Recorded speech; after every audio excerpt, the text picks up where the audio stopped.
Bismillahirrahmanirrahim. Assalamualaikum warahmatullahi wabarakatuh.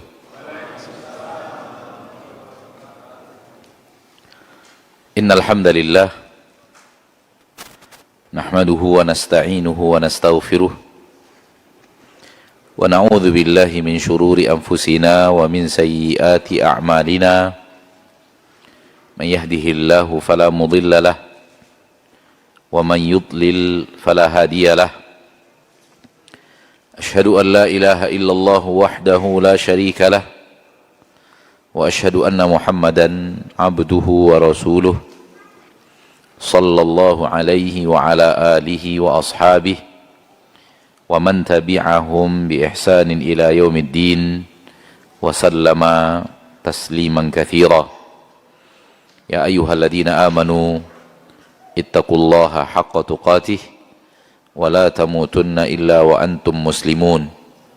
يا أيها الناس اتقوا ربكم الذي خلقكم من نفس واحدة وخلق منها زوجها وبث منهما رجالا كثيرا ونساء واتقوا الله الذي تساءلون به والأرحام إن الله كان عليكم رقيبا.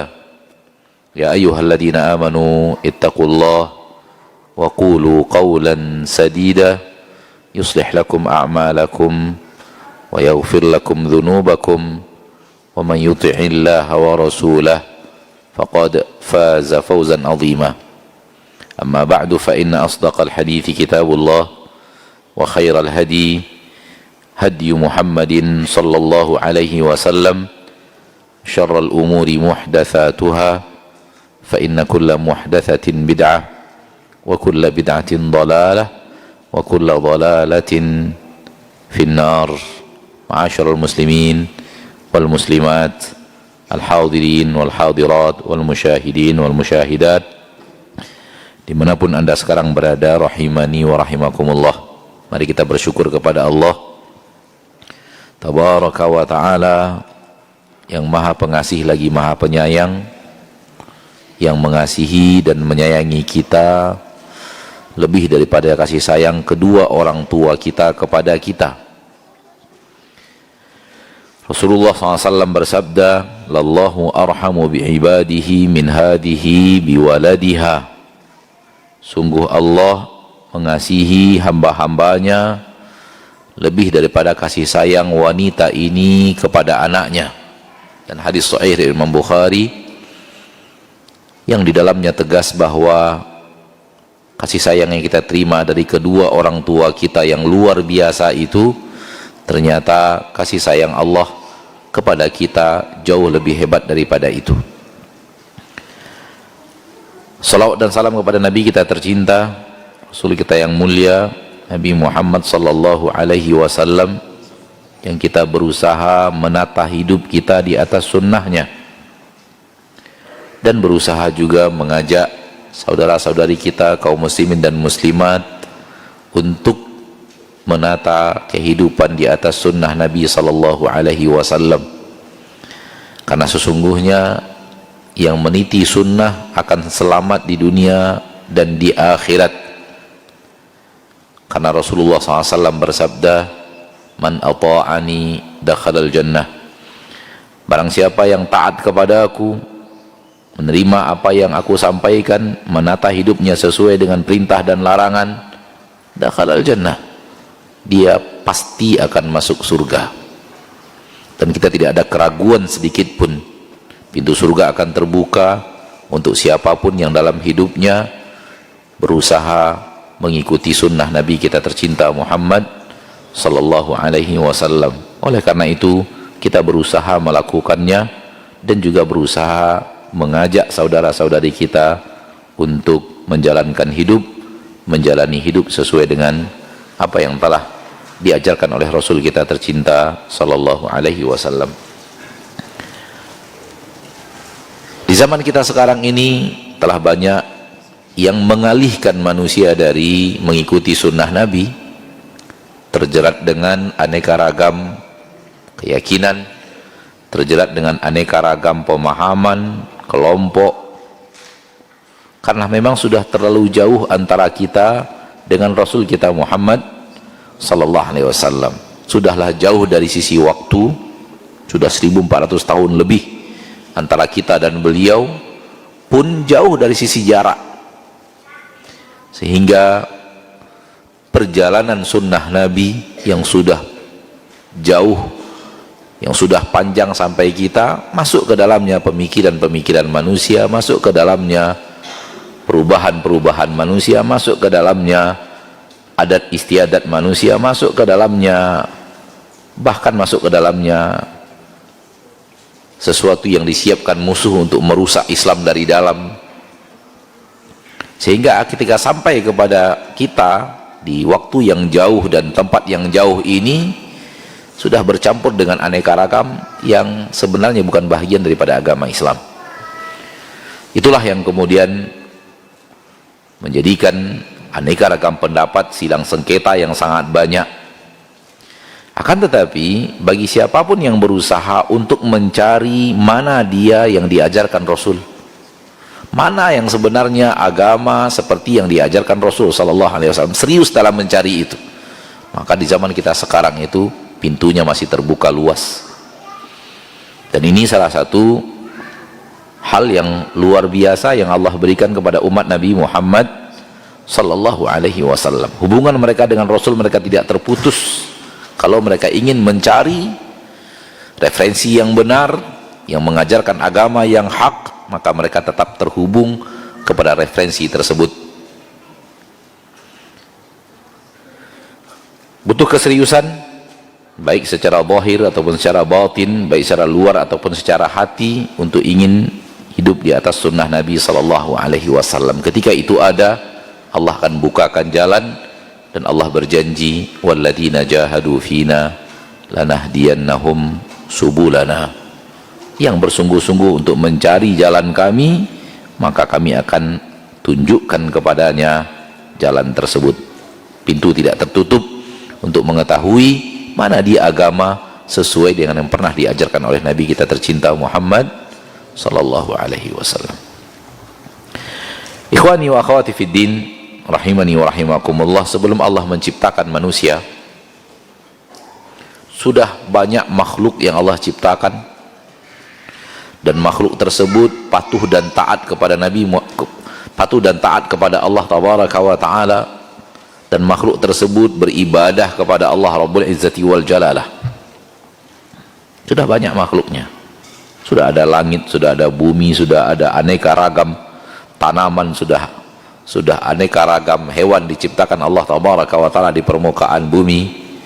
Sudah ada malaikat yang jumlahnya tak terhitung, dan semua itu mereka beribadah dan taat kepada Allah Rabbul Izzati wal Jalalah. Namun Allah masih ingin menciptakan makhluk dengan karakter yang berbeda, yaitu karakter kita sekarang ini, karakter manusia. Makhluk yang dengan karakter seperti kita ini, yaitu manusia seperti ini, belum diciptakan Allah tabaraka wa ta'ala. Oleh karena itu, kita diciptakan dengan karakter kita sekarang yang tak pernah luput dari berbuat salah dan khilaf. Hanya orang-orang yang Allah jaga dari berbuat salah lah yang bisa terpelihara dari berbuat salah.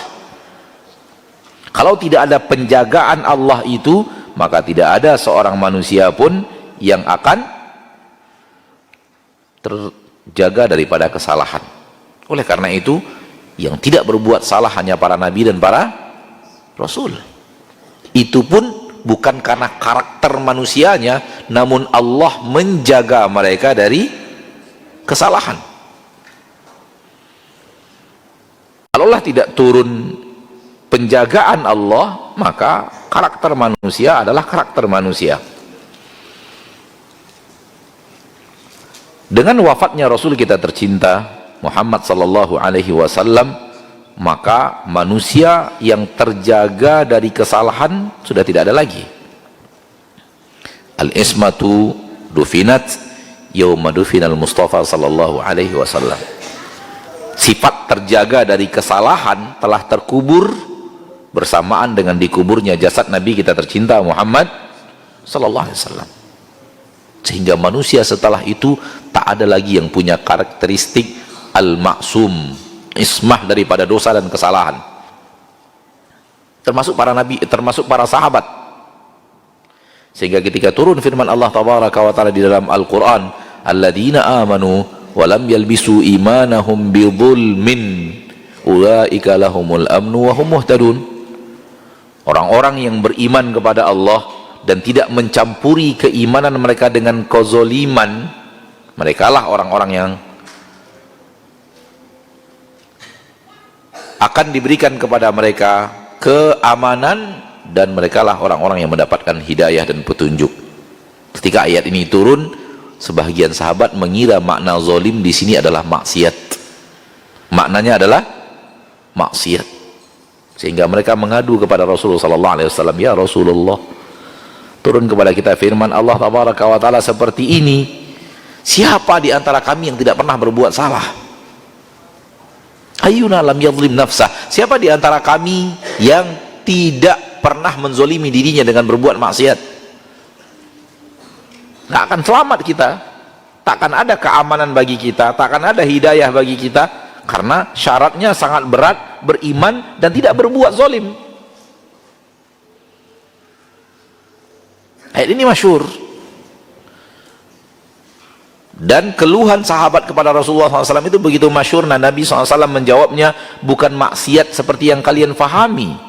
Tidakkah kalian mendengar firman Allah tentang lelaki saleh Luqmanul Hakim ketika berkata kepada anaknya, ya bunayya la tusyrik billah inna syirka la dzulmun azim. Wahai ananda, jangan engkau berbuat syirik kepada Allah, karena syirik itulah dosa, kezaliman yang sangat besar. Ini maksud ayat. Kezaliman dalam maksud ayat bukanlah maksiat, tapi kezaliman dalam maksud ayat adalah kesyirikan. Ala kulli hal, kita tidak bicara yang lain, kita ingin menggarisbawahi pernyataan sahabat ketika datang kepada Nabi dan mengatakan, ayyuna lam yadhlim nafsah. Siapa di antara kami, siapa di antara kita, yaitu kami gini, yang tidak pernah menzalimi dirinya, yang tidak pernah berbuat maksiat. Dan itu generasi siapa? Generasi umat Islam terbaik, generasi muhajirin dan ansar, generasi emasnya umat Islam, generasi umat Islam yang tidak akan ada generasi setelah mereka yang lebih hebat daripada mereka mengamalkan agama Allah tabaraka wa ta'ala Rabbul Izzati wal Jalalah. Pernyataan para sahabat, ayyuna lam yadhlim nafsah. Siapa di antara kita yang tidak pernah menzalimi dirinya? Siapa di antara kita yang tidak pernah terjerumus ke dalam kesalahan, ya Rasulullah? Kenapa? Karena para sahabat bukanlah orang yang maksum, sehingga tetap memiliki sifat manusia, yaitu berbuat tergelincir ke dalam kesalahan. Kalau itu adalah pernyataan generasi manusia terbaik dari umat Islam, apa yang hendak dikata kepada generasi setelahnya, setelahnya, sampai zaman kakek kita, ayah kita, anak kita? Kalau itu pernyataan para sahabat Rasulullah SAW, dan itu di generasi keemasan Islam, apa yang akan terjadi di zaman seperti sekarang ini, dan setelahnya, dan sebelumnya? Maka inilah yang Allah tabaraka wa ta'ala Rabbul Izzati wal Jalalah di dalam hikmahnya yang maha bijaksana, yang maha adil, yang maha mengetahui segala-galanya, yang maha berilmu, adanya makhluk yang memang diciptakan punya karakter bersalah. Berkata Imam Ibnul Qayyim, itu dikarenakan Allah itu maha pemaaf, Allah itu maha pengampun, Allah itu maha penerima taubat, Allah itu suka melihat hamba yang datang kepadanya minta maaf, minta ampun, minta belas kasihan. Dan itu baru akan terwujud apabila ada hamba yang berbuat salah dan kemudian minta ampun kepada Allah Tabaraka wa Ta'ala. Sehingga diciptakan makhluk yang bersalah karena Allah ingin memaafkan. Diciptakan makhluk yang bersalah karena Allah ingin menerima taubat. Diciptakan makhluk yang bersalah karena Allah ingin melihat mereka merintih, memelas kasihan kepada Allah Tabaraka wa Ta'ala untuk diampunkan dosa dan kesalahannya. Dan Allah Tabaraka wa Ta'ala membuka peluang pengampunan dosa yang begitu luas.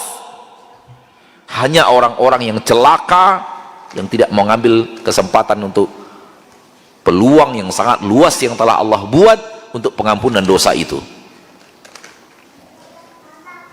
Ma'asyiral muslimin, ma'asyiral muslimat, terkadang kita ditanya oleh kaum muslimin, sebagian kaum muslimin, Ustadz, kenapa Allah ciptakan kita bersalah sehingga kemudian sebagian manusia menjadi penduduk neraka?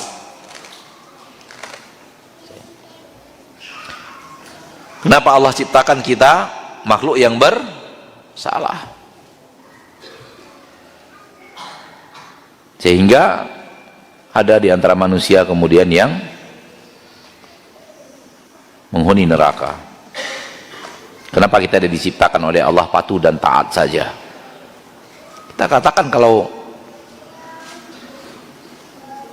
yang Anda inginkan seperti yang Anda inginkan, maka Allah sudah punya makhluk yang seperti itu, dan jumlahnya jauh lebih banyak.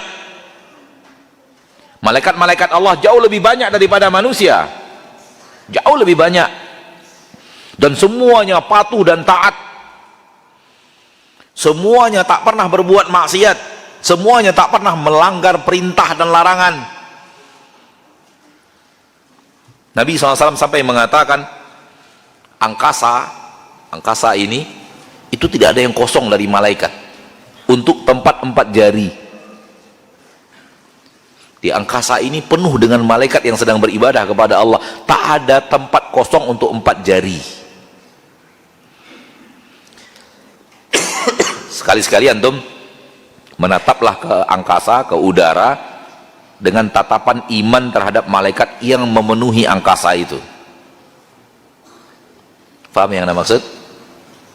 Kalau kita lihat sekarang kan kosong tuh, tapi kan tatapan mata zahir. Konekkan dengan keimanan terhadap para malaikat yang disebut oleh Nabi SAW, tak ada tempat untuk kosong untuk 4 jari, nggak ada tempat untuk kosong. Semuanya penuh dengan malaikat yang sedang beribadah kepada Allah Tabaraka wa Ta'ala Rabbul Izzati wal Jalalah, memuja dan memuji Allah Tabaraka wa Ta'ala. Berapa jumlah malaikat kalau demikian keadaannya? Bumi dibanding langit sangatlah kecil. Kita saja merasa di jumlah kita sudah banyak. Berapa jumlah malaikat yang memenuhi angkasa? Langit 1, langit 2, langit 3, langit 4, langit 5, 6 dan 7. Dan semua itu tak ada yang berbuat maksiat. Kalau anda ingin manusia ini tak berbuat salah, nggak ada lagi maksud diciptakannya manusia. Hadis yang sahih dari Nabi kita tercinta Muhammad SAW, kullu bani Adam, semua bani Adam itu orang yang khata. Khata itu kesalahannya nggak 1, 2, banyak berbuat salah. Semua bani Adam punya aneka ragam kesalahan. Itulah fitrah kita. Itulah fitrah manusia diciptakan Allah Tabaraka wa Ta'ala. Maka jangan pernah anda menanyakan sesuatu yang di luar fitrah itu. Bagaimana caranya Ustadz supaya iman saya bertahan, tidak pernah lagi berbuat maksiat untuk selama-lamanya, sehingga iman saya bertahan sampai akhir hayat, nggak lagi terjerumus ke dalam kesalahan? Nggak bisa, karena bukan itu fitrah engkau sebagai seorang manusia.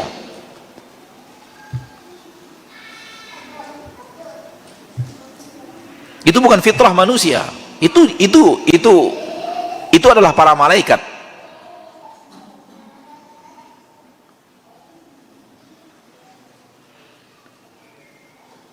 Di dalam hadis yang sahih dari Imam Muslim, Rasulullah SAW bersabda, kalau kalian tidak lagi berbuat salah, kalian manusia ini sudah sampai kepada imannya malaikat, tidak ada lagi berbuat salah, la dhahaballahu bikum, Allah akan lenyapkan kalian, Allah akan sirnakan kalian. Summa la ja'a biqaumin, kemudian Allah akan datangkan lagi kaum selain kalian, yudhnibun, mereka berbuat dosa, fayastaghfirun, lalu mereka minta ampun kepada Allah, fayaghfira lahum, lalu Allah ampunkan mereka. Permasalahannya bukanlah Anda berdosa atau tidak berdosa, karena semua manusia selain para nabi dan para rasul, itulah dia karakternya. Saya, Anda, semua kita yang ada di sini, semua manusia yang ada di bumi sekarang ini, sebelum kita, selain para nabi dan para rasul, setelah kita, semuanya karakternya sama, banyak berbuat dosa dan kesalahan. Permasalahannya bukan di situ, karena itu fitrah yang Anda tidak akan bisa menghindar darinya, karena itu dirimu, permanen dalam sifat dirimu. Wa kanal insanu zaluman jahula, dalam surah Al-Ahzab. Manusia itu punya sifat zalim, manusia itu punya sifat jahil.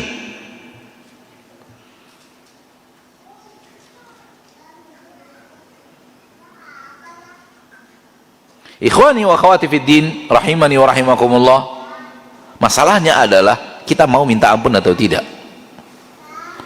kita mau bertaubat atau tidak.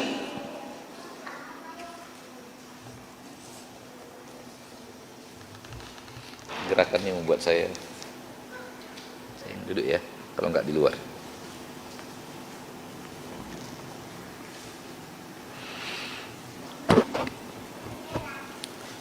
Nabi Adam dan iblis sama-sama berbuat salah. Nabi Adam bertaubat, lihat kemuliaan yang Allah berikan, dan iblis melanjutkan dosanya, lihat kehinaan yang Allah berikan. Pada dasarnya kedua-duanya sama-sama berbuat salah, namun yang satu mulia dengan taubatnya, dan yang satu hina dengan melanjutkan maksiatnya. Fa'tabiru ya ulil albab, ambillah ibrah wahai orang-orang yang ingin mengambil ibrah, wahai orang-orang yang ingin beragama dengan baik dan benar. Dua-duanya sama-sama berbuat salah, namun yang satunya menjadi mulia dan dimuliakan dengan taubat, yang satunya menjadi hina karena ingin melanjutkan maksiatnya. Maka ketika telah terjadi dosa dan maksiat, jangan putus asa dari rahmat dan nikmat Allah. Dosa dan maksiat itu adalah bahan bakar ketaatan.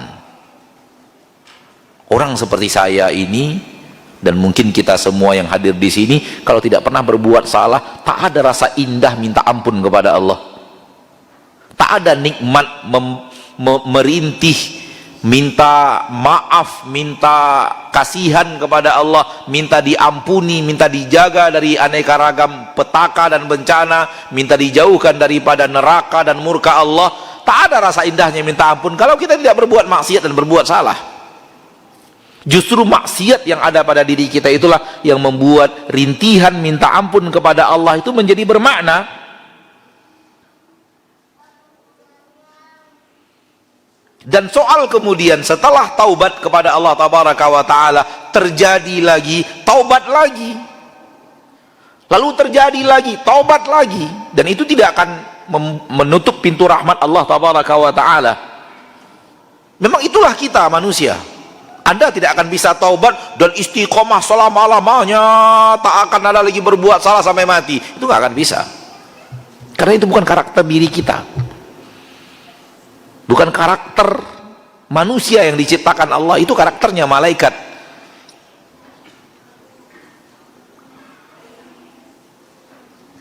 Maka ma'asyiral muslimin, yang harus kita tumbuhkan di dalam hati kita bahwa rahmat Allah sangatlah luas, jauh lebih luas daripada dosa dan kesalahan kita. Dan tak ada manusia yang tidak mendapatkan ampunan Allah kecuali memang manusia-manusia super bejat, super menghindar daripada agama Allah tabaraka wa ta'ala. Siapapun yang di hatinya masih ada keinginan untuk mendapatkan ampunan dan maaf Allah tabaraka wa ta'ala secara zahir dan batin, maka mereka pasti akan mendapatkan pengampunan Allah Rabbul Izzati wal Jalal. Lihat firman Allah di dalam Az-Zumar, surat Az-Zumar yang sangat masyhur, ayat 53 dari surat Az-Zumar.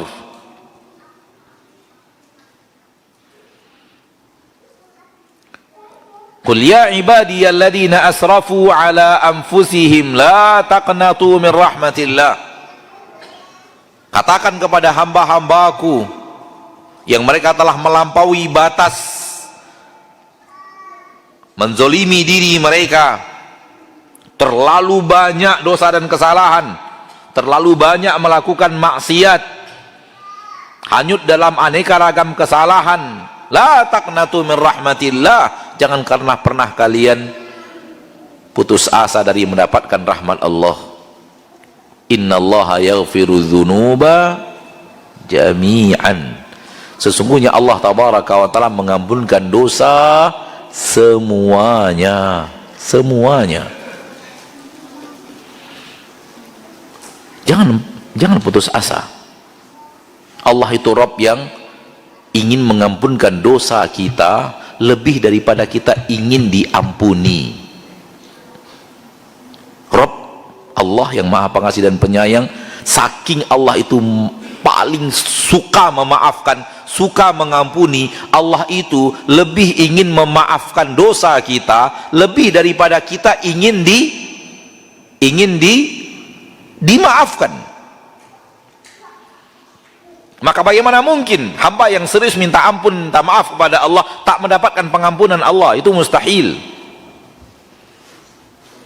Allah ingin kita Allah lebih ingin kita mendapatkan ampunan lebih daripada kita yang berdosa ingin diampuni.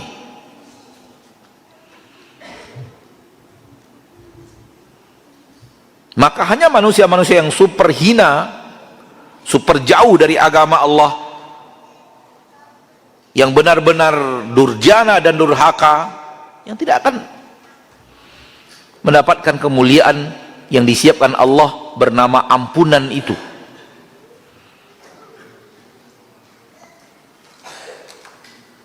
Hadis yang sahih dari Nabi kita tercinta sallallahu alaihi wasallam tentang Allah tabaraka wa taala turun ke langit dunia sepertiga yang terakhir. Apa yang Allah katakan kepada manusia di sepertiga malam yang terakhir itu?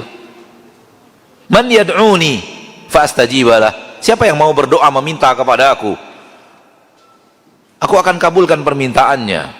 Wa man yastaghfiruni fa aghfiralah. Mana orang-orang yang minta maaf atas ampunan yang kepada aku akan maafkan. Mana orang yang minta ampun atas dosa dan kesalahannya, aku akan ampuni. Wa man yas'aluni fa u'tiyah. Siapa yang meminta sesuatu kepada aku akan berikan permintaan kepadanya. Itu ada setiap malam sampai terbitnya fajar. Sepertiga malam terakhir, setiap malam akan ada Allah memanggil-manggil siapa yang mau minta ampun, aku akan ampuni. Pertanyaannya, kita yang bersalah, kita yang berdosa lagi ngapain?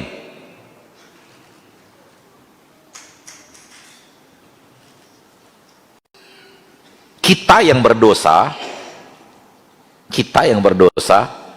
tidur. Allah memanggil kita yang berdosa untuk memberikan ampunan. Tidakkah ini tegas dan jelas menunjukkan Allah lebih ingin mengampuni dirimu dibanding engkau ingin minta ampun, ingin diampuni? Allah siapkan kesempatan, kita yang berdosa tidur. Siapapun yang mengambil kesempatan emas itu akan mendapatkan ampunan Allah, karena Allah tidak akan pernah berdusta.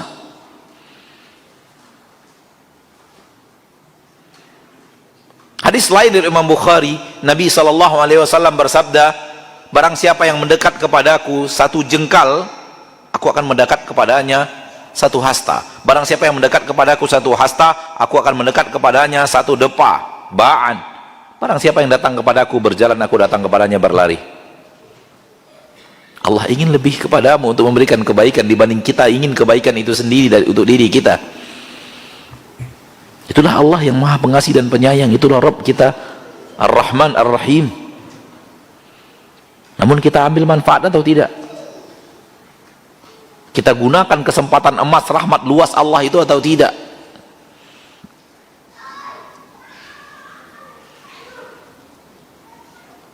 Hal ini tidaklah maknanya adalah memudah-mudahkan untuk melakukan maksiat. Bukan itu yang dimaksud, karena itu bab yang berbeda. Namun bab ini maksudnya adalah bagi kita yang sudah kadung terjerumus ke dalam dosa dan kesalahan, jangan putus asa, jangan merasa bahwa orang seperti saya ini tak akan dapat ampunan Allah. Jangan datang kepada kita al-ya'su min rahmatillah, tidak mungkin orang seperti saya ini bisa selamat di akhirat. Selagi nyawa masih di badan, kematian belum datang, kesempatan untuk mendapatkan ampunan Allah masih terbuka luas. Maka manfaatkan itu atas dosa dan kesalahan yang kita lakukan. Wallahi semua kita berdosa. Tak ada dalam agama ini, dalam agama yang mulia ini, orang-orang yang terpelihara dari dosa kecuali hanya para nabi dan para rasul. Kalau ada orang yang menyatakan guru saya itu nggak punya dosa, nggak punya salah, dia orangnya hatinya sudah hati malaikat, semua yang dia katakan benar, dia tidak pernah melakukan kekeliruan, kesalahan, cukuplah itu sebagai bukti bahwa dia memiliki aliran yang sesat, yang wajib untuk dijauhi. Yang ada dalam agama kita, siapapun manusianya pasti pernah berbuat salah. Saya yang berbicara, kita semua yang hadir, semua kita pernah berdosa. Semua kita pernah membuat hal yang tidak dicintai Allah, tidak diridhoi Allah, dibenci oleh Allah, semuanya. Semua kita punya rahasia dosa, namun bukan untuk dilanjutkan. Kita sudah katakan tadi, iblis hina karena berdosa, lalu kemudian lanjut. Sifat orang yang beriman dan bertakwa bukanlah sifat orang yang tidak punya dosa, salah. Namun sifat orang yang kalau berdosa, berbuat salah, segera bertaubat. Ini hal yang luar biasa di dalam surat Ali Imran ketika Allah berbicara tentang sifat penduduk surga, sifat orang-orang yang bertakwa.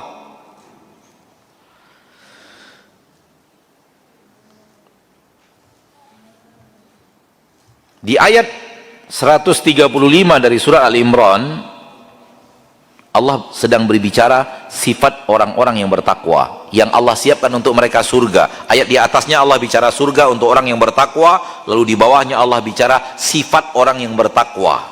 Sifat orang yang bertakwa. Lihat ayat 135.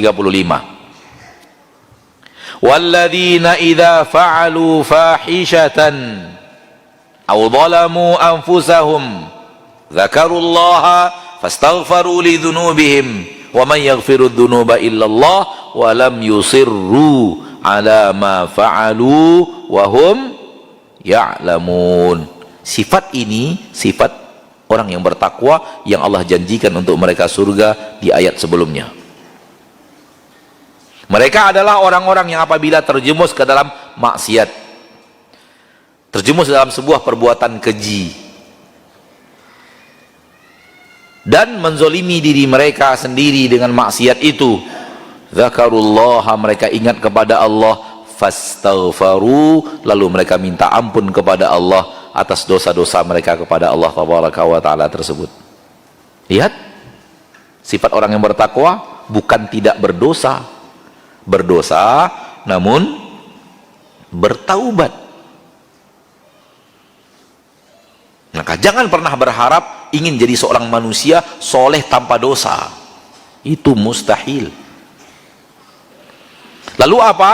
Lalu Allah katakan, walam yusirru ala ma fa'alu. Mereka tidak israr dalam apa yang mereka lakukan. Mereka tidak continue dalam dosa itu. Mereka tidak lanjutkan lagi tanpa taubat. Ini dia karakter manusia yang dicintai Allah. Jadi orang yang bertakwa itu bukan orang yang tidak berdosa, namun apabila terjerumus dalam dosa, mereka bertaubat dan tidak continue.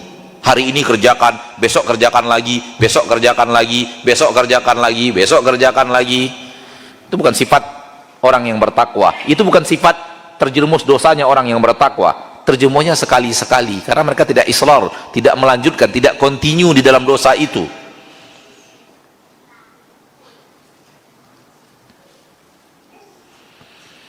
Kadang-kadang kita ini takjub kepada seorang ustadz lah, katakan ya, kata seorang syekh misalnya gitu.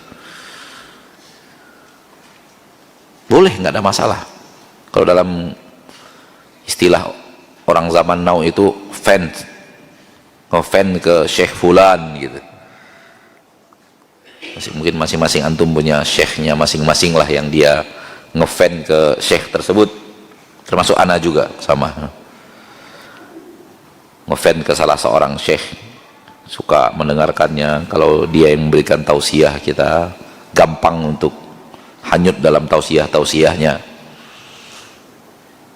Atau mungkin antum kepada salah seorang ustadz, mungkin fansnya ustadz fulan, nggak ada masalah. Suka kepada seorang yang berilmu itu bagus, namun tambahkan agar antum tidak terjerumus dalam jebakan syaitan. Tambahkan lagi, walaupun saya ngefan berat dengan dia, saya harus meyakini sebenarnya dia punya dosa juga. Dia juga punya apa? Dosa, punya kesalahan. Tambahkan itu. Jangan sampai terlalu wulu, berlebihan sampai merasa orang ini nggak mungkin berbuat salah. Jangan sampai. Yang paling dikhawatirkan ketika sudah hulu seperti itu, kalau antum tahu dia berbuat salah, agama antum anjlok, semangat ibadah antum hancur, semangat untuk di atas sunnahnya buyar. Orang yang saya ngefan berat sama dia saja ternyata melakukan kesalahan, berarti apa gunanya saya? Udah, padahal agama masing-masing.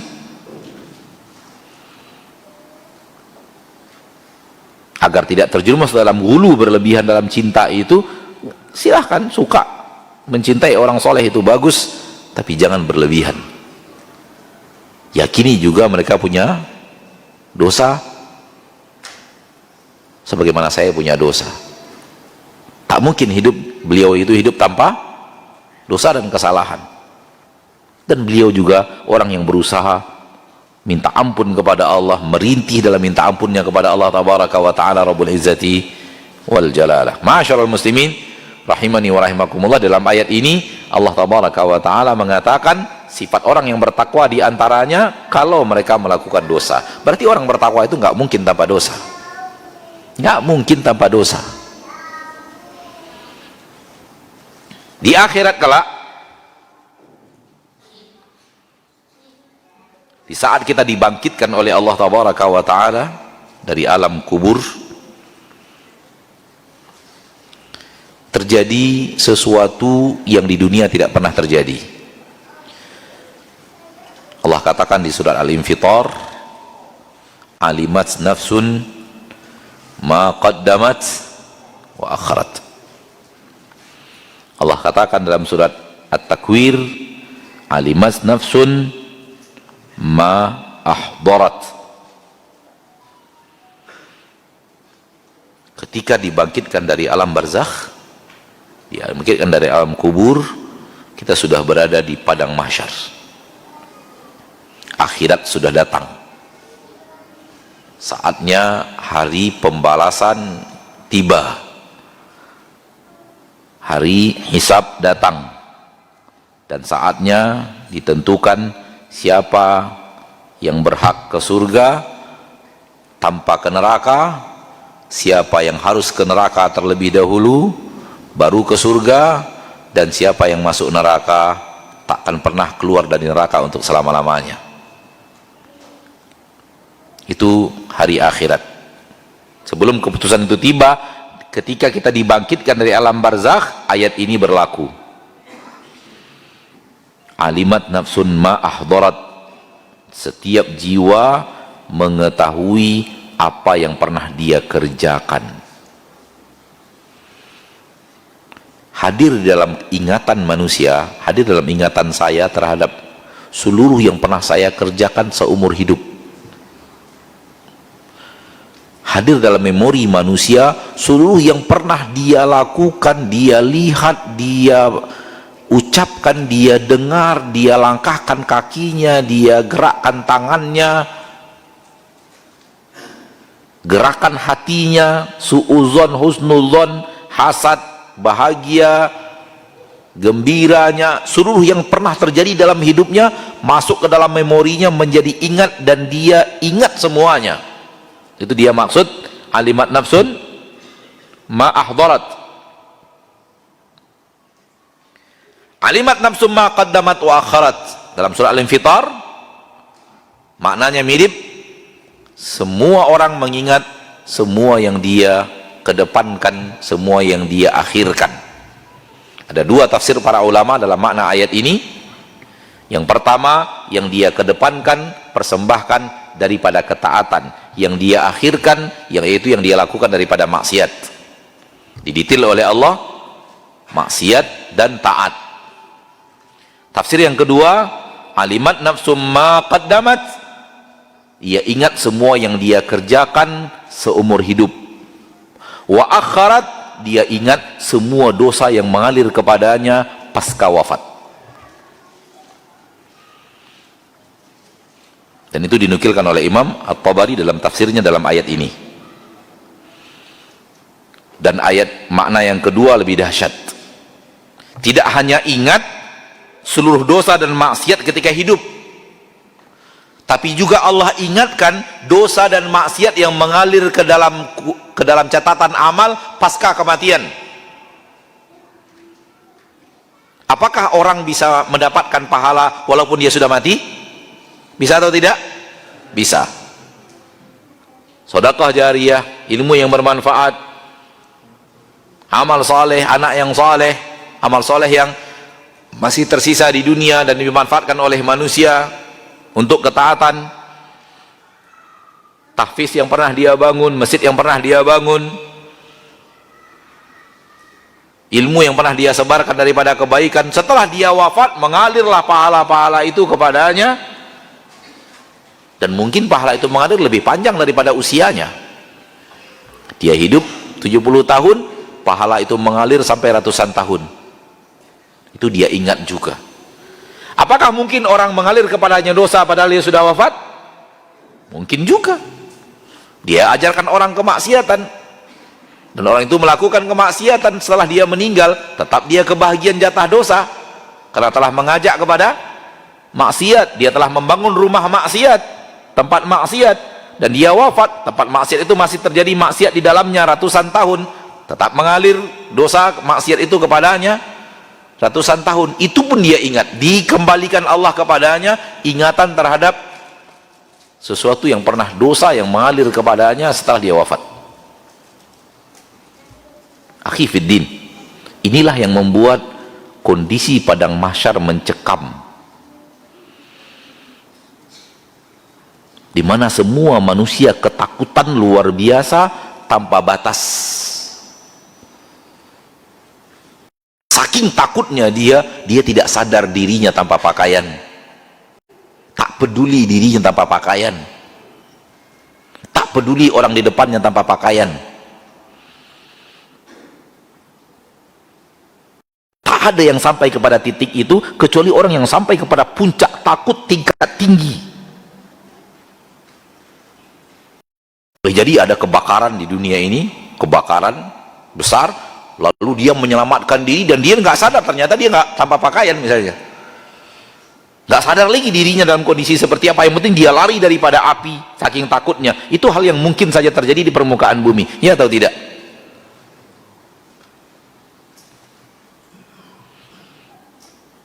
Kalau di dunia ini api yang sangat kecil seperti itu, kondisi yang tak seberapa dibandingkan dahsyatnya padang mahsyar, bisa membuat manusia super takut sehingga dia tak peduli dengan bajunya, ternyata tak layak untuk keluar di kerumunan manusia.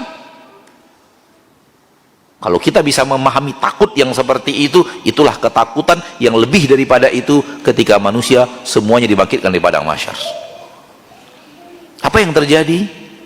Memorinya full dengan aneka ragam dosa dan maksiat. Memorinya full dengan aneka ragam kesalahan. Ya Rob, berapa kesalahan kita? Seumur hidup lisan kita berapa kali berbuat salah?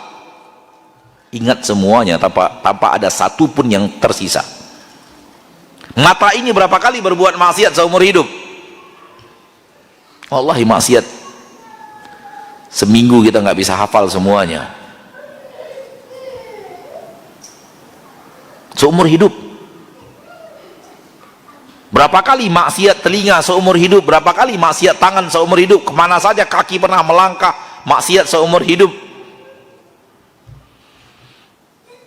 Apa saja kesalahan kita menggunakan harta seumur hidup, itu semuanya lengkap hadir dalam memori.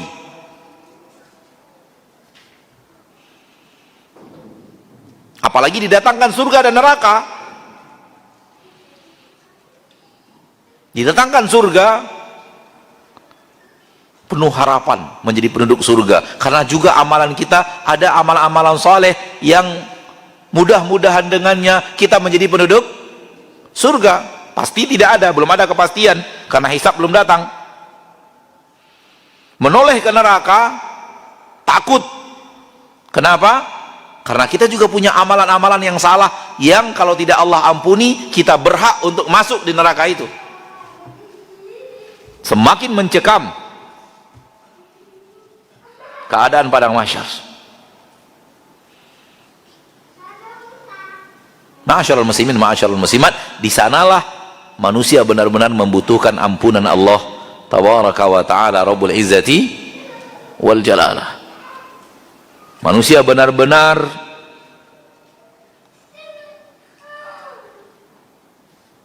harus benar-benar ingin mendapatkan ampunan Allah sesuai dengan kesalahannya itu.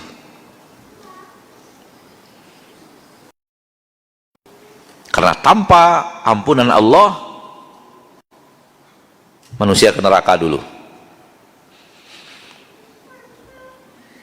Oleh karena itu, sering sekali di dalam Al-Quranul Karim, sebelum bicara surga, Allah bicara ampunan.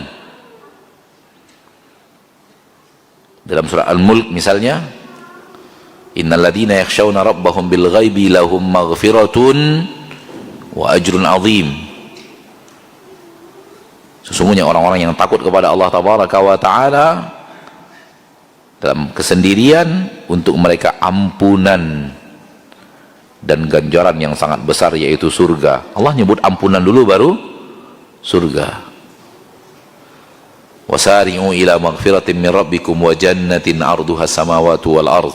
Bersegeralah menuju ampunan Rabb kalian dan surga yang luasnya bagaikan luas langit dan bumi. Lihat, disebut ampunan dulu baru disebut surga. Karena kalau tidak diampuni, ke neraka. Ikhwani fiddin, rahimani wa rahimakumullah. Disitulah manusia benar-benar sangat butuh ampunan Allah, kalau tidak dia celaka.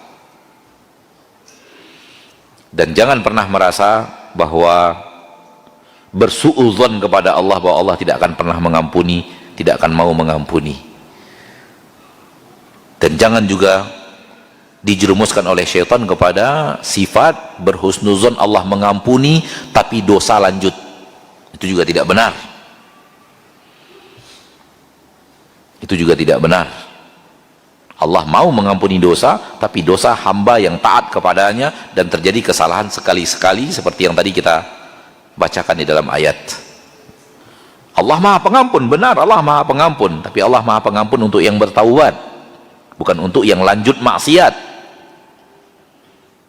Jangan salah pasang. Allah Maha Pengampun, yes, tapi lihat Allah mengatakan wa inni laghaffarun liman taba, aku adalah Rabb yang Maha Pengampun untuk orang yang bertaubat. Taubat dulu, baru kemudian harapkan ampunan Allah yang maha luas, dan berhusnuzonlah bahwa Allah tabaraka wa ta'ala pasti akan mengampuni. Karena keseriusan kita, jangan gunakan kalimat Allah Maha Pengampun untuk melanjutkan maksiat. Ini tipu muslihat iblis. Imam Hasan Al-Basri berkata, seorang mukmin hidup dengan ketaatan dan rasa takut. Kenapa? Hidupnya mayoritasnya taat, namun dia takut. Kenapa? Maksiatnya masih ada. Dan orang munafik dan kafir hidup dengan maksiat dan rasa aman. Dia rajin berbuat maksiat tapi merasa aman. Merasa aman dari azab Allah, merasa aman pasti dapat ampunan Allah, tapi maksiat dilanjutkan. Itu dua hal yang tidak bertemu. Yang benar adalah lanjutkan ketaatan dan yakinlah bahwa Allah tabaraka wa ta'ala Maha Pengampun dan Pemaaf. Lanjutkan taubat. Terjadi kesalahan, taubat lagi, terjadi kesalahan, taubat lagi, terjadi kesalahan, taubat lagi. Dalam sebuah hadis Nabi SAW, dalam riwayat Imam Muslim, Rasulullah SAW mengatakan ada seorang hamba yang berbuat dosa, lalu kemudian dia minta ampun kepada Allah tabaraka wa ta'ala serius, lalu dia terjerumus lagi, minta ampun lagi serius kepada Allah, lalu dia terjerumus lagi, minta ampun lagi kepada Allah dengan serius, sampai Allah mengatakan, hambaku ini tahu persis bahwa Rabb-Nya Maha Pengampun, maka aku akan selalu ampuni dia. Tapi itu dalam makna yang tadi kita bacakan dalam surat Ali Imran, bukan maknanya sekarang pagi ini berbuat maksiat, nanti malam minta ampun, besok buat maksiat lagi, malamnya minta, bukan itu maknanya. Terjerumusnya sekali-sekali, tapi semua manusia melakukan atau terjerumus ke dalam dosa itu, dosa maksiat kepada Allah tabaraka wa ta'ala Rabbul Izzati wal Jalalah. Oleh karena itu, kenapa taubat itu hukumnya wajib kepada setiap individu yang mukallaf? Setiap individu yang sudah baligh wajib kepada semua individu itu untuk bertaubat. Wa tubu ilallahi jami'an ayyuhal mu'minuna la'allakum tuflihun. Dalam Al-Quran surat An-Nur, taubatlah kepada Allah semuanya wahai kalian orang yang beriman. Taubatlah kepada Allah kalian semuanya agar kalian menjadi orang yang beruntung. Ayat ini menyatakan, kata para ulama, taubat itu hukumnya wajib bagi setiap mukmin. Kenapa? Karena setiap mukmin pada dasarnya orang yang tidak pernah lepas dari dosa. Orang yang tidak pernah lepas daripada dosa, karena dia manusia. Maka mintalah kepada Allah ampunan, datanglah kepada Allah mengharapkan ampunan itu, ucapkan ampunan tersebut, berhusnudzon Allah akan menerimanya. Iringi dengan taubat, iringi dengan ketaatan, iringi dengan hati yang serius minta ampun. Yakinlah bahwa Allah tabaraka wa ta'ala rahmatnya lebih luas daripada dosa dan kesalahan kita. Dalam hadis qudsi, Allah tabaraka wa ta'ala mengatakan, ya ibadi law ataitani biqarabid dunya khataya thumma laqitani la tusyriku bi syai'a ataituka biqurabiha maghfirah. Ya ibna Adam law balagat dhunubuka anama as-sama' thumma astaghfartani ghafartu laka wala ubali. Wahai Bani Adam, wahai manusia, sekiranya dosamu sepenuh bumi, lalu kemudian engkau datang tidak berbuat syirik kepada aku akan ampuni dosa dan kesalahan kalian. Sekiranya dosa-dosa anda wahai manusia begitu banyak, namun engkau minta ampun kepada aku akan ampuni dosa kalian dan aku tidak peduli. Sekiranya dosa kalian mencapai puncak-puncak langit, lalu kalian minta ampun kepada aku, benar-benar minta ampun, aku akan ampuni, aku tidak peduli. Karena Allah ingin mengampuni, lebih daripada kita ingin diampuni. Oleh karena itu tidak mungkin orang yang serius minta ampun kepada Allah tidak diampuni oleh Allah. Hanya saja kita perlu untuk istiqamah untuk minta ampun atas dosa dan kesalahan, dan bersabar, terjerumus lagi, minta ampun lagi. Dan kalau taubatnya serius, antara satu dosa ke dosa berikutnya pasti akan berjarak. Kalau taubat yang serius itu akan membuat antara satu dosa ke dosa yang lain itu tidak berlanjut, tapi berjarak. Karena syarat taubat adalah, salah satu syarat taubat adalah tekad yang kuat untuk tidak melakukan lagi. Dan tekad ini akan membuat dia berjarak. Namun sebagai manusia terjerumus lagi, taubat lagi, berjarak lagi dosa antara satu dosa dengan dosa yang lain. Ini dia ma'asyarul muslimin yang harus kita tumbuhkan dalam diri kita, minta ampun kepada Allah atas dosa dan kesalahan kita.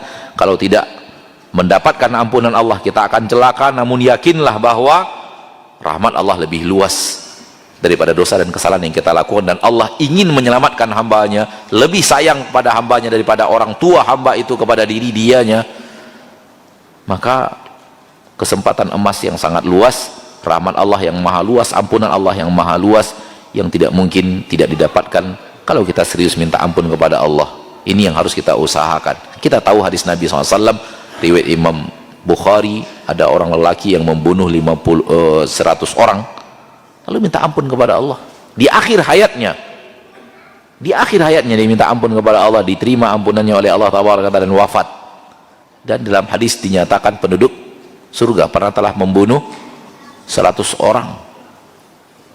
Dan orang yang kalau sudah membunuh 100 orang itu dosa lainnya pasti banyak dia kerjakan. Artinya bukan hanya dosa membunuh yang dia lakukan, banyak dosa lain yang dia kerjakan. Orang kalau sudah berani membunuh, yang lain bagi dia gampang, yang lain bagi dia enteng dan mudah. Kalau membunuh saja dia berani, apalagi minum khamar, apalagi berdusta, apalagi dosa-dosa yang lainnya. Menunjukkan bahwa orang ini memiliki dosa yang sangat hebat, sangat banyak. Tapi ketika dia serius minta ampun kepada Allah, walau di akhir-akhir hayatnya, Allah bukakan pintu taubat. Allah perintahkan malaikat rahmat untuk memeluknya. Maka berusahalah wahai muslim, wahai mukmin, untuk selalu berhusnudzon kepada Allah dengan permintaan ampun kita kepadanya. Gunakan kesempatan waktu-waktu yang berharga untuk minta ampun kepada Allah, dan berusahalah untuk selalu bertahan minta ampun. Kemudian kalau terjerumus lagi, minta ampun lagi kepada Allah Tabaraka wa Ta'ala. Karena seluruh yang ingin ke surga harus dapatkan ampunan dulu dari dosa-dosanya, baru bisa ke surga. Tanpa ampunan itu dia akan ke neraka.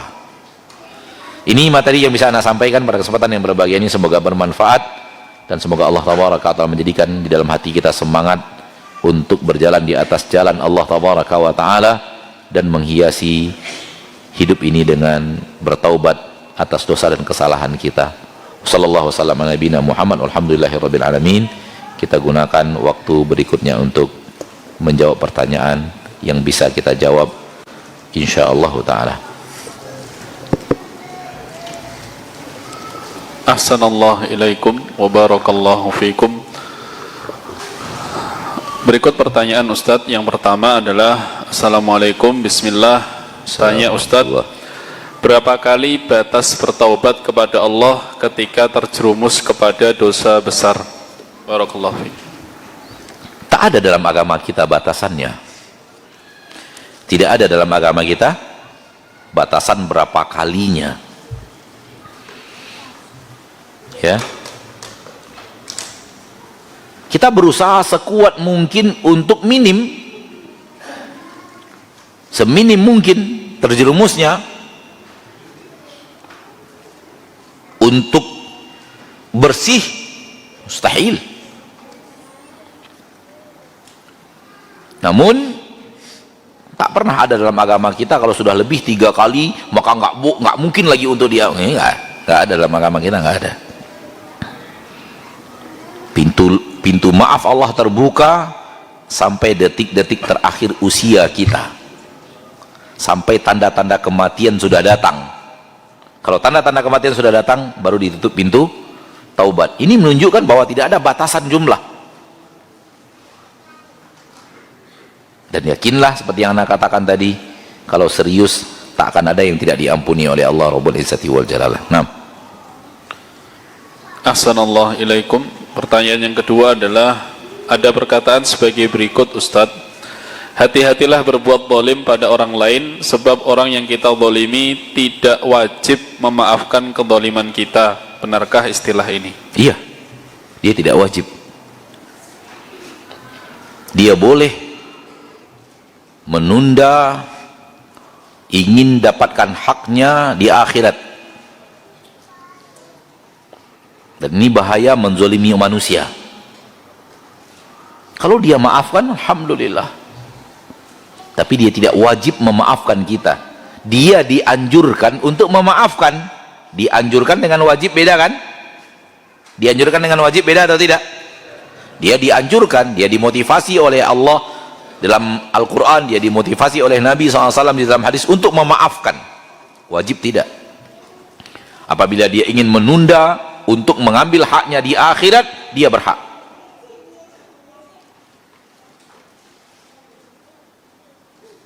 Manusia kalau berbuat dosa antara dua.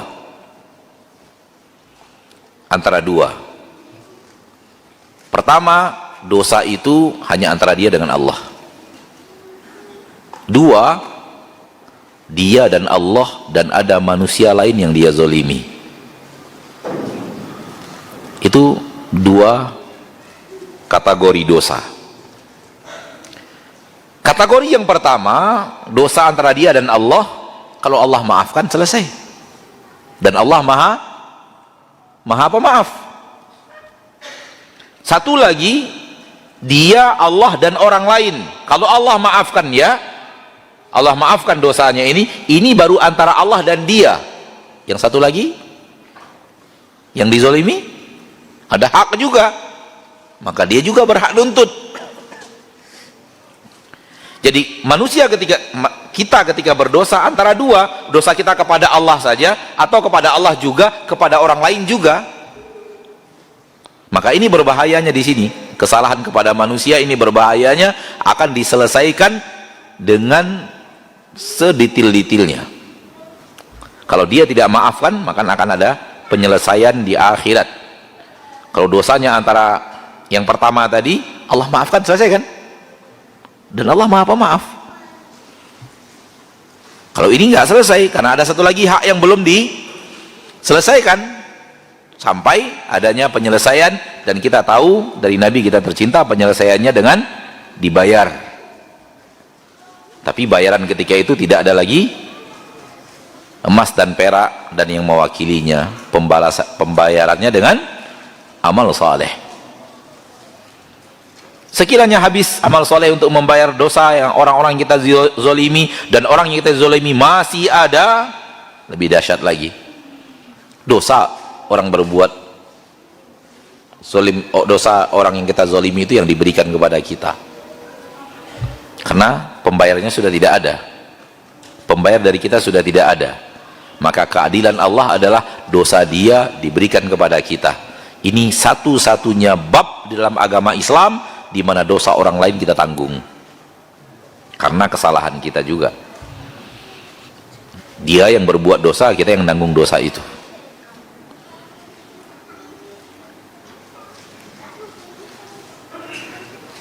Dan Rasulullah SAW bersabda dalam hadis ini, "Atadruna manil muflis?" Tahukah kalian siapa orang yang bangkrut? Para sahabat menjawab, yang bangkrut dari kami orang yang sudah tidak ada harta, sudah tidak ada uang, uang tidak ada, harta pun tidak ada. Nabi mengatakan, sesungguhnya umatku yang bangkrut adalah yang datang pada hari kiamat dengan membawa pahala sholat, pahala zakat, pahala puasa, pahala yang lainnya. Namun dia datang dengan membawa kezaliman. Dia pernah mencaci maki si Anu, dia pernah memukul si Anu, dia pernah menumpahkan darah si Anu, dia pernah memfitnah si Anu, dia pernah mengambil harta si Anu, dan semua mereka nuntut kepada Allah sehingga pahala-pahala yang diberikan kepada mereka. Apabila pahalanya habis, dosa orang yang dia zolimi yang akan dia ambil dan lalu dicampakkan dia ke neraka. Ini dia kata Nabi, umatku yang bangkrut. Maka benar bahwa orang yang telah kita dizolimi tidak wajib memaafkan kita. Dia dianjurkan untuk memaafkan kita, namun tidak ada kewajiban. Kalau dia ingin mengundurnya di persidangan Allah di akhirat, dia berhak melakukan itu. Wallahu a'lam. Ahsanallahu ilaikum. Berikutnya soal yang ketiga adalah, mengapa ketika dengan sadar telah melakukan maksiat kepada Allah Subhanahu wa taala, pada saat yang sama ingin bertaubat namun terasa berat dan terus melakukan maksiat, maka ini disebabkan oleh apa yang menjadikan berat untuk bertaubat? Tidakkah semua jalan ke surga berat? Bukan hanya taubat saja? Oleh karena itu ana mengatakan tadi ada keseriusan hati. Keseriusan hati untuk bertaubat. Karena itu yang akan memotivasi kita untuk nerobos beratnya yang tadi kita katakan. Orang yang benar-benar ingin minta ampun kepada Allah, ingin serius dosanya diampuni oleh Allah, maka beratnya taubat itu dia terobos dengan azamnya yang kuat tadi, tekadnya yang kuat tadi. Adapun hati yang setengah-setengah, hati itu nggak terlalu serius, ya untung-untung diampuni, kalau enggak mau gimana lagi, gitu, kira-kira begitulah. Bermain di sesuatu yang tidak serius dalam mohon ampun kepada Allah, begini kejadiannya. Sehingga lezatnya maksiat belum mau dia tinggalkan. Keinginan minta ampun ada, tapi lezatnya maksiat belum mau dia tinggalkan, akhirnya mengadunya seperti itu, berat taubat Ustadz gitu. Padahal lezat maksiat Ustadz gitu.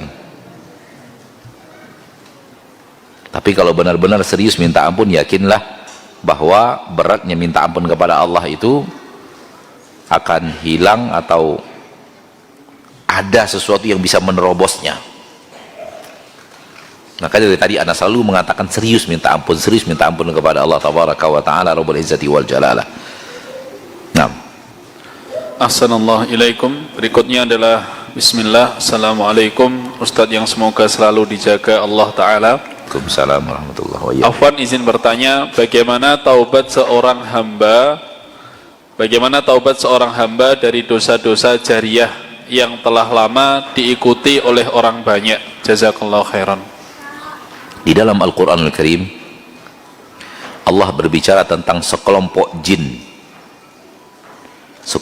jin ngajak manusia berbuat syirik kepada Allah, menjadikan mereka sekutu bagi Allah, dan berhasil.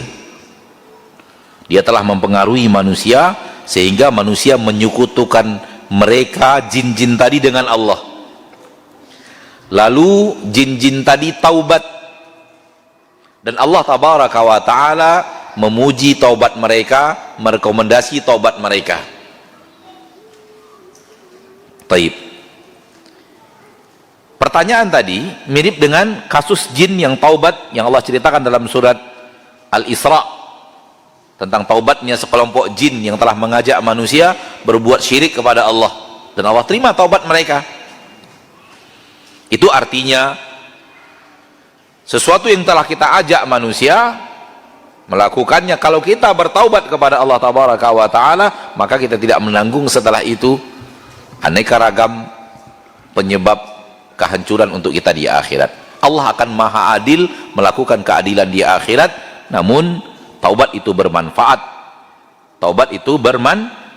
Bagaimana caranya di akhirat? Allah maha adil dalam menghakimi hamba-hambanya.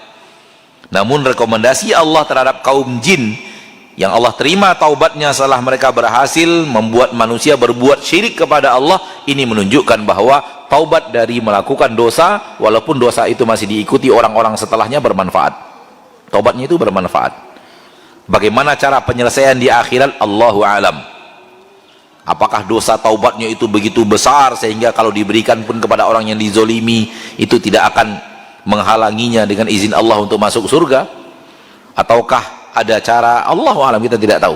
Intinya adalah taubatnya masih diterima, taubatnya masih benar, taubatnya masih akan memberikan kebaikan yang sangat banyak untuknya di akhirat. Wallahu alam. Ahsanallahu ilaikum. Pertanyaan terakhir. Bismillah, bagaimana menebus kesalahan-kesalahan kita kepada suami yang sudah meninggal, dan bagaimana membalas semua kebaikan-kebaikan suami yang sudah meninggal? Barakallahu fiik. Emang suami aja gitu? Kita bersalahnya cuma sama suami aja gitu? Yang lain nggak ada gitu? Nah, barakallahu fiikum. Kalau minta maaf kepada suami yang telah meninggal atas dosa kita, udah nggak mungkin. Namanya juga sudah meninggal, gimana caranya minta maaf? Maka nggak ada cerita untuk minta maaf. Berharap saja ketika kita bersalah dulu, dia sebenarnya sudah memaafkan. Maka tidak ada cara untuk minta maaf. Yang ada caranya adalah memberikan kebaikan kepada suami, agar kemudian mudah-mudahan kebaikan yang banyak yang kita berikan setelah dia wafat membuat kesalahan kita kepadanya jauh lebih sedikit dibanding kebaikan kita kepadanya. Maka minta ampunkan kepada Allah untuk dosa dan kesalahannya, doakan kebaikan-kebaikan kepadanya, puji dirinya di depan orang lain, dan aneka ragam kebaikan dengan berbakti kepada orang tuanya, merawat anak-anaknya dengan baik, menjalin hubungan dengan keluarganya, bahkan kepada sahabatnya, berbuat baik. Maka ini adalah bahagian daripada hal yang dengannya kita bisa berbuat baik kepada orang yang kita telah bersalah ketika dia hidup. Namun minta maaf kepada orang yang sudah meninggal suatu hal yang tidak mungkin lagi. Wallahu a'lam.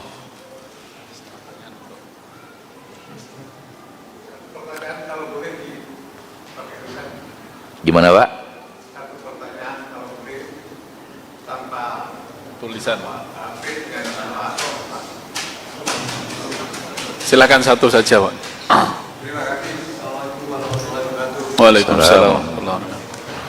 Nah, apabila kita mendolimi orang tapi yang kita dolimi itu tidak tahu, terus ya yang kita dolimi itu sekarang sudah meninggal, bagaimana caranya kita minta ampun pada orang yang kita dolimi tapi mereka tidak tahu, dan orang itu baik dengan kita juga baik dengan dia. Terima kasih.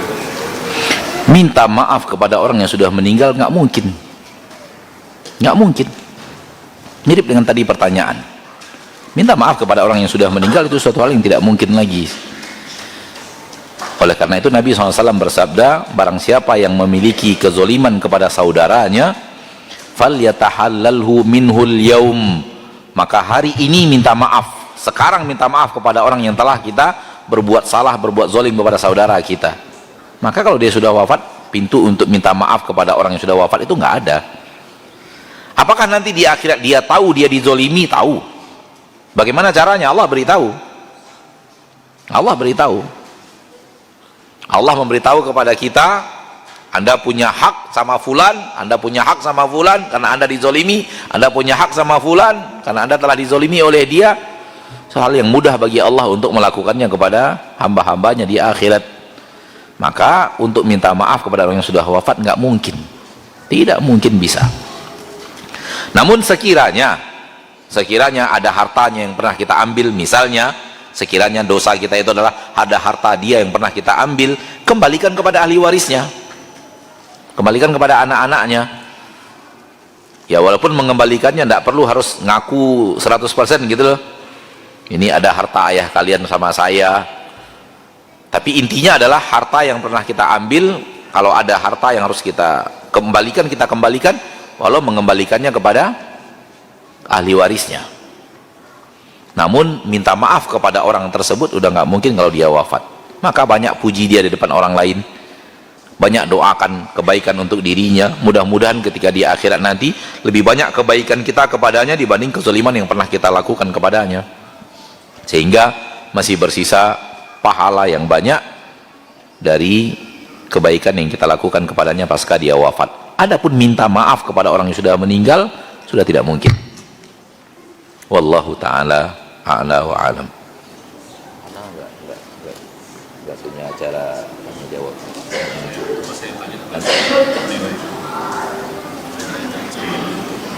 Anda nggak punya gitu. Cukup. Ya. Barakallah. Baik, alhamdulillah telah disampaikan materi dan juga tanya jawab oleh beliau hafizahullah taala. Dan untuk door prize bagi yang bertanya tadi dan pertanyaannya dijawab oleh beliau, bisa mendatangi saya untuk mendapatkan buku sebagai door prize dalam kegiatan safari dakwah beliau kali ini. Ini yang bisa disampaikan oleh beliau, dan insya Allah nanti setelah asar masih ada lagi kajian beliau di Masjid Darul Jannah, kemudian ba'da maghrib juga masih ada lagi kajian beliau di Masjid Imam Bukhari, sehingga masih banyak kesempatan untuk mengambil faedah dari beliau di masjid-masjid yang lain.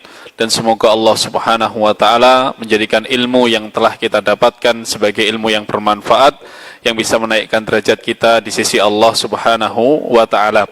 Demikian yang bisa kami sampaikan pada pertemuan kali ini. Mohon nanti ketika meninggalkan lokasi untuk menjaga ketertiban dan juga kebersihan Masjid Al-Hidayah Manguan. Wassallallahu ala nabiyyina Muhammad wa ala alihi wa sahbihi ajma'in. Subhanakallahumma bihamdika asyhadu an la ilaha illa anta astaghfiruka wa atubu ilaih. Wassalamualaikum warahmatullahi wabarakatuh.